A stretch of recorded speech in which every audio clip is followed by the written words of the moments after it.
నజీర్ అనే వ్యక్తి వేధింపులకి ఒక మహిళ ఆత్మహత్యా యత్నం చేసుకుంది. అతని వలన లైంగిక వేధింపులకు గురై.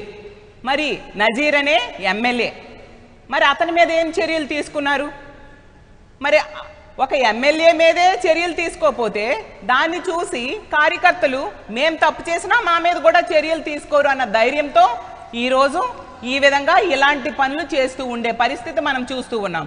అలాగే అరవ శ్రీధర్ అనే జనసేన ఎమ్మెల్యే ఒక మహిళను లోబర్చుకొని 5 సార్లు గర్భవతిని చేసి 5 సార్లు అబార్షన్స్ చేస్తే ఎటువంటి చర్యలు తీసుకోలేదు. ఆమె NHRCకి ఫిర్యాదు చేస్తే వాళ్ళు ఆదేశానుసారం ఇక్కడ పోలీసులు కేవలం కేసు నమోదు చేశారు. తరువాత అదే అరవ శ్రీధర్ ఎదురుగా అతని అనుచరుడు ఈమె మీద, ఈ బాధిత మహిళ మీద బహిరంగంగా దాడి చేస్తే కనీసం అరెస్ట్ చేయలేదు. మరి అలాంటి సంఘటనలు పదే పదే మీ ఎమ్మెల్యేలు, మీ ఎమ్మెల్యే అనుచరులు చేస్తూ ఉంటే, మీ కూటమిలో ఉన్న నాయకులు చేస్తూ ఉంటే మిగతా నాయకులకు కూడా మీరే ఆదర్శమయ్యి ఈ విధంగా తప్పుడు పనులు రిపీటెడ్గా చేస్తూ ఉన్నారు. చట్టాన్ని చేతుల్లోకి తీసుకుంటూ ఉండే పరిస్థితి చూస్తూ ఉన్నాము.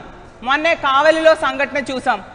మొన్న మా పార్టీ వర్కింగ్ ప్రెసిడెంట్ అయిన పూజిత గారు వెళ్తే కావలి ఆ బాధిత మహిళ పట్టుకొని బోరు నేడ్చిందంట. నాకు న్యాయం జరగలేదు, ఇలా చేసిన వ్యక్తుల్ని ఎటువంటి శిక్ష వేయలేదు అని చెప్పి ఆమె బోరుని ఏడ్చింది. అది ఈ కూటమి పాలనలో ఈ రాష్ట్రంలో మహిళలకి జరుగుతున్న అన్యాయం, మహిళకి దక్కుతున్న గౌరవం. అలాగే తీసుకుంటే కోనేటి ఆదిమూలం వేధింపులకి, కోనేటి ఆదిమూలం అనే ఎమ్మెల్యే వేధింపులకి ఒక మహిళ ఈ రాష్ట్రంలో అయితే ఆమెకి రక్షణ ఉండదని పక్క రాష్ట్రమైన హైదరాబాద్ వెళ్ళి ప్రెస్ మీట్ పెట్టింది. ఏం చర్యలు తీసుకున్నారు? ఈ ఎమ్మెల్యే అయిన కోనేటి ఆదిమూలం మీద సెటిల్మెంట్లు చేశారు, ఆ మహిళని బెదిరించారు. అది మీరు చేసిన పని. మరి వీళ్ళందరూ ఆదర్శం కదా ఇలాంటి తప్పుడు పనులు చేసే వాళ్ళకి. అలాగే తీసుకుంటే కిరణ్ రాయల్ వల్ల ఆ లక్ష్మి అనే బాధితురాలు ఏ విధంగా బాధించబడిందో మనం చూసాం. కిరణ్ రాయల్ వలన బాధించబడితే అతని మీద ఏం చర్యలు ఈ ప్రభుత్వం కానీ పోలీసులు కానీ తీసుకున్నారని నేను అడుగుతూ ఉన్నాను.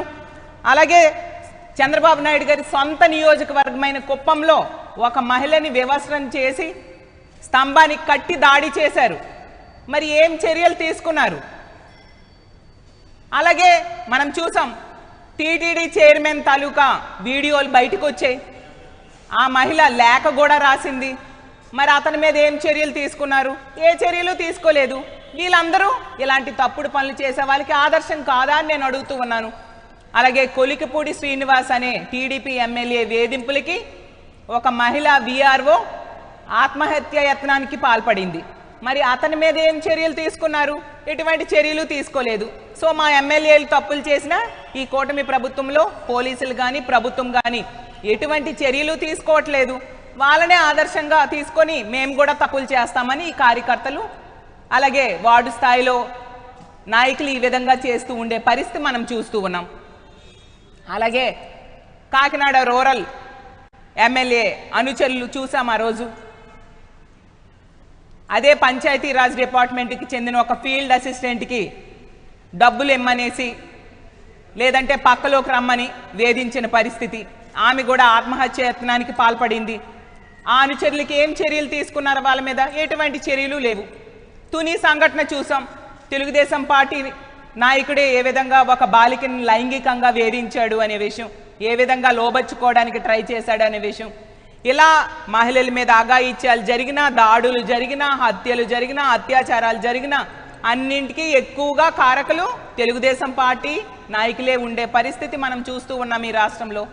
వాళ్ళ మీద ఎటువంటి చర్యలు తీసుకోకపోవడం వల్ల, లా అండ్ ఆర్డర్ని ఈ కూటమి ప్రభుత్వం గాలికి వదిలేయడం వల్ల, ముఖ్యమంత్రిగా చంద్రబాబు నాయుడు గారు, హోంమంత్రిగా అనిత గారు వాళ్ళు ఫెయిల్ అవ్వడం వలన, వీళ్ళందరికీ ఎటువంటి శిక్ష వేయకపోవడం వలన మిగతా నాయకులు కూడా వీళ్ళని ఆదర్శంగా తీసుకొని పదే పదే తప్పుడు పనులు చేస్తూ ఉండే పరిస్థితి మనం చూస్తూ ఉన్నాము.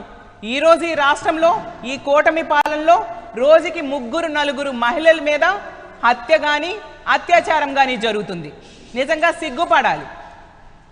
మీరు ముఖ్యమంత్రి అయినందుకు, ఆవిడ హోంమంత్రి అయినందుకు. అలాగే ఈ రాష్ట్రంలో రోజుకి కూటమి పాలనలో 70 మంది మహిళల మీద అఘాయిత్యాలు జరుగుతూ ఉన్నాయి. మద్యం, గంజాయి, డ్రగ్స్ ఎక్కడ పడితే అక్కడ విచ్చలవిడిగా దొరుకుతూ ఉండే పరిస్థితి మనం చూస్తూ ఉన్నాం. అలాగే తీసుకుంటే అమిత్ షా గారే లెటర్ రాశారు. ఎమర్జెన్సీ కాల్ సెంటర్కి కాల్ చేస్తే 26 నిమిషాల వరకు కూడా పోలీసులు రెస్పాండ్ కావట్లేదు. మీరు బుద్ధి తెచ్చుకొని ఆ రెస్పాండ్ అయ్యే సమయాన్ని తగ్గించండి, నేషనల్ యావరేజ్ 18 నిమిషాలు ఉందని అమిత్ షా గారు వీళ్ళకి తిడుతూ లెటర్ రాయడం జరిగింది. అయినా వీళ్ళకి సిగ్గు రాలేదు. అలాగే చూసాం బిఎన్ఎస్ఎస్ చట్టాలు అమలు ఏ విధంగా ఉందని ఒక నివేదిక తయారు చేస్తే దేశంలో ఉన్న అన్ని రాష్ట్రాలు, కేంద్రపాలిత ప్రాంతాలు కలిపితే మన రాష్ట్రం చిట్ట చివరి స్థానం 36వ స్థానంలో ఉంది. అయినా వీళ్ళకి ఎటువంటి సిగ్గు కూడా లేదు. పాలనని గాలికి వదిలేశారు. పోలీసుల్ని ఎంతసేపు కూడా రెడ్ బుక్ రాజ్యాంగం అమలు మీదే దృష్టి పెట్టడానికి ఉపయోగిస్తూ ఉండే పరిస్థితి.